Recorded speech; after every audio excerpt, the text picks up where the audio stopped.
신용보증재단 창구에 한 번이라도 가보신 사장님이라면 이런 얘기 들어보셨을 겁니다. 부채 비율이 높아서 어렵습니다. 신용점수가 기준에 미치지 못합니다. 아니면 간신히 보증서를 받아왔는데 은행 문 앞에서 또 거절당하고, 은행 직원은 또 이게 안 됩니다, 저게 안 됩니다, 별의별 이유로 퇴짜를 놓습니다. 이렇게 고생을 하고 나면 대출이 한 번 받는 게 왜 이리 어려워, 이런 생각이 별로 들죠. 저희 올바른 연구소는 지금까지 누적 정책자금 승인을 1000건 넘게 도와드린 경험이 있습니다. 그래서 오늘은 신용보증재단 보증서가 통과되는 핵심 조건, 현장 실사에 실제로 체크되는 평가 항목, 그리고 탈락하는 사업자들에게 공통으로 나타나는 패턴까지 구체적인 수치와 사례로 풀어드리려고 합니다. 끝까지 함께 하시면 단번에 보증 승인을 받아내실 수 있을 거라 확신합니다. 먼저 신용보증재단이 정확히 어떤 곳인지부터 짚겠습니다. 많은 분들이 재단이 직접 정책자금 대출을 해준다고 생각하시지만 사실 재단은 은행이 대출을 보증해주는 기관입니다. 대리대출을 취급한다는 것이죠. 자금을 빌려주는 주체가 아니라 은행에게, 은행아, 이 자영업자에게 돈 좀 빌려줘, 못 갚으면 나라에서 대신 갚아줄게, 그걸 보증하는 서류를 내가 줄 테니 대출 좀 해줘 라고 보증서를 끊어주는 곳이라는 거죠. 때문에 평가 방식이 은행하고는 완전히 다릅니다. 은행은 주로 숫자를 기반으로 하는 회계학적 관점의 심사를 하는 반면 재단은 서류 검토에 현장 실사까지 더해져 비재무적 관점에서 사업 실체를 꼼꼼하게 확인합니다. 쉽게 말해 은행은 대표님의 사업체를 평가할 때 숫자로 볼 수 있는 것만 본다면 신용보증재단은 그에 더불어 숫자로는 볼 수 없는 다른 요소를 추가적으로 검토한다는 것이죠. 그렇다면 어떤 점들을 준비해야 신용보증재단에서 대출을 잘 받을 수 있을까요? 보증서의 승인을 가르는 5가지 필터가 있습니다. 첫 번째, 신용점수입니다. 나이스 기준 750점 이상이 되어야 일반 자금 신청이 가능하고 750점 미만이면 특례 자금 외에는 거의 다 탈락이라고 보시면 됩니다. 점수가 부족하면 현금 서비스나 카드론 같이 금리가 높은 채무부터 정리해 개수와 잔액을 줄이셔야 합니다. 둘째는 임차 보증금입니다. 사업장 보증금이 1000만원 이상이고 계약 기간이 1년 이상이라면 이는 상환 능력이 있는 사업체라 판단하여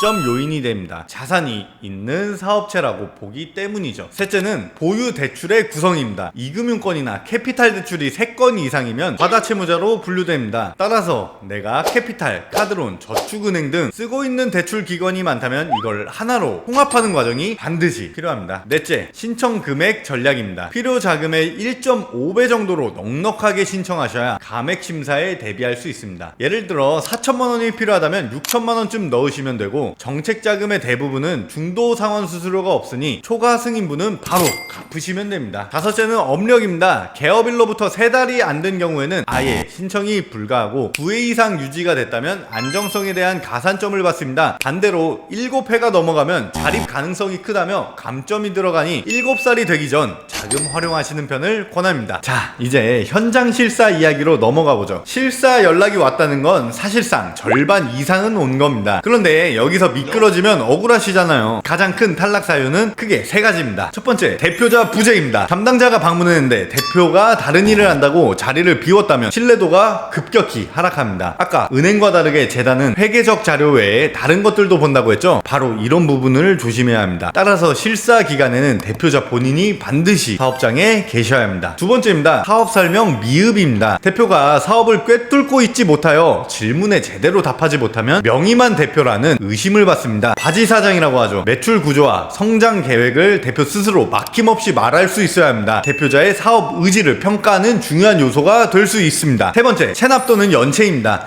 밀린 월급이나 체납된 세금, 미지급 급여가 하나라도 발견되면 대출도 못 갚을 것이라 판단돼 즉시 부결됩니다. 국세와 지방세, 4대 보험까지 체납 없는 상태를 미리 만들어 두셔야 합니다.